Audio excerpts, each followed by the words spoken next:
Благодарам, почитувам пратеник Минов за репликата. И ви благодарам само во делот што ми овозможувате да се јавам повторно на говорница и да дообјаснам некои работи, затоа што многу можеме да збориме за ова проблематика. Ќе бидам пак коректен и ќе се задржам на тоа што вие го зборевте, па ќе ви објаснам многу работи. Се надевам, или ќе ги објаснам барем за јавност. Спомнавте дека сум контрадикторен. Апсолутно не се согласувам со вашата констатација, затоа што во мојот говор, во мојата дискусија, многу јасно кажав да за реформи, меѓутоа не за лоши реформи. И уште да се задолжуваме за лоши реформи, ни подразно. Директно е поврзан, ако го прочитате текстот на законот за задолжување на основното образование, директно е поврзан со новиот концепт. Дури некои работи се потенцирани. Значи, тука немаме дилема дека овие пари се во суштина подршка за новиот концепт. Полесно да оди, да се најдат тука некои пари, да се замачкат некои работи, да се наградат директорите кои беа за концептот, да се наградат некои професори кои се подобни, да ги пратите на некое советување, усовршување, не знам што. Јасни се вашите модели. Апсолутно не сум контрадикторен. Македонија не е во состојба да си дозволува луксузи да се задолжува ни повеќе ни помалку 21,5 милиони евра за нешто што не знае како ќе функционира. Тоа е недозволиво. Тоа е срамота, тоа е несериозен пристап. Спомнавте вие во вашата реплика, еве ќе се навратам на тоа.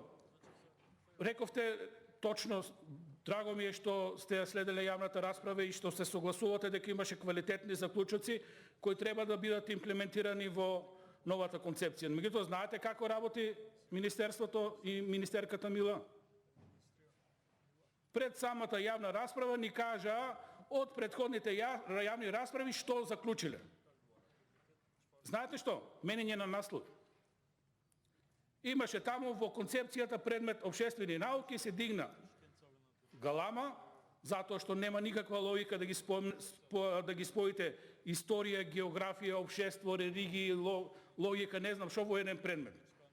И сега, тука нормално во однос на политичкиот контекст и историјата, негирањето на историјата од нашите соседи и така натаму, сега за да се задоволи некои јавни настапи, за да се малку колку толку бајпасира проблематиката, знаете што ни понудија? Да, ние прифативме предметот, ке се вика историја и општество. И што оти се смени предметот? Концепцијата останува иста. Моделот останува исти. Само се смени насловот и ние тука треба тоа да го земеме како големо, нешто сме постигнале.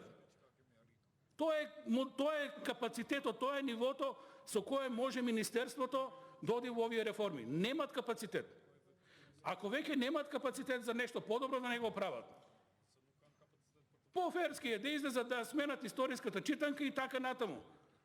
Кога ќе се создадат капацитети за реформи, тогаш ќе ги прават. Ништо страшно. Ќе ги критикуваме, нормално ние сме за наша национална македонска историја, која не прави посебен народ, горд народ на Балканот, од памти век на овие простори и така натаму, сега да не излегувам во други контексти. Што е проблемот? Зимаме пари за нешто што нема да функционира. И доаѓаме до клучното, зашто сакам и на вас да ви се обратам лично. Викате да за нов концепт и ќе правиме анализи. И после известно време ќе ги видиме резултатите од тие анализи. И ако е добро, добро, ако не е добро, нормално ќе критикуваме, ќе менуваме и така натаму. Доста е на Македонија од такви реформи, господине Минов. Не се прави тоа така. Ако не знаат владата, ќе прашат како. Прво се прават пилот проекти. И тоа осмислени пилот проекти, кои треба да видите како ќе функционираат. Се избираат училишта, каде ќе видите како ова ќе функционира.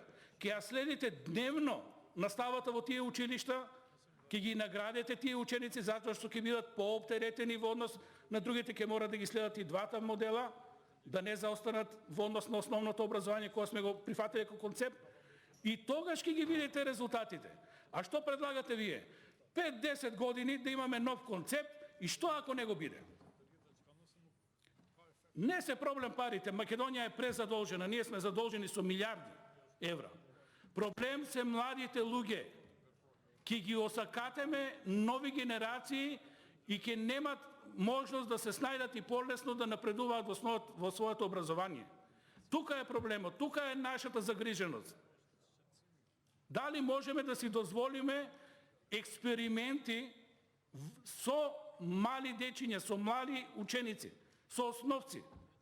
Тоа за мене е недозволиво. Тоа е ни подразно неприфатливо. И уште да се задолжиме за да правиме анализи. Што е бенефитот од тоа? Некој да евентуално ако успее, нема никаква шанса ова да се прифати. Ова е срамно, ова е жално. Првен треба да си направите истражувања. Треба пилот проекти. Треба анализи, треба проекти. Тек после да се оди со концепција и со нов систем на основно образование. Тек после да се оди со задолжување. Вие тоа го немате, почитувани представници од власта. Затоа за нас е неприфатливо да се експериментира со најмладите, со основците, со луѓе кои, со нови генерации кои барем треба да имат шанси да бидат многу пати подобри од нас и да ја доведат Македонија онамо кај што треба, во друштво со цивилизираните, со напредните народи, со европските народи. Со вакви деструктивни размислувања, со вакви непроверени концепти, ние ќе останеме на дното онамо каде што сме. Последни во Европа и многу лоши во светот. Да за реформи, резултатите на основците, на средношколците не се задоволителни на светските тестирања. Меѓутоа, не и за експерименти. Не за реформи затоа што треба да правиме реформи. Реформите мора да понудат нешто добро. На мене ми е многу криво како човек, како граѓани на Република Македонија. Секогаш кога ќе спомнеме реформи, знаеме дека нешто ќе ја утнеме работата. 30 години правиме секакви реформи и остануваме онамо каде што сме биле. Не ги амнестираме и претходните влади. Имало и од ВМРО, и од СДС, биле и ДУИ, биле и други партии во власт. Меѓутоа, ве замолувам, можно овој грешки онамо овде, меѓутоа не и во основното образование. Сепак не е фер, тоа се млади деца, не е фер да си играме со нив. Благодарам.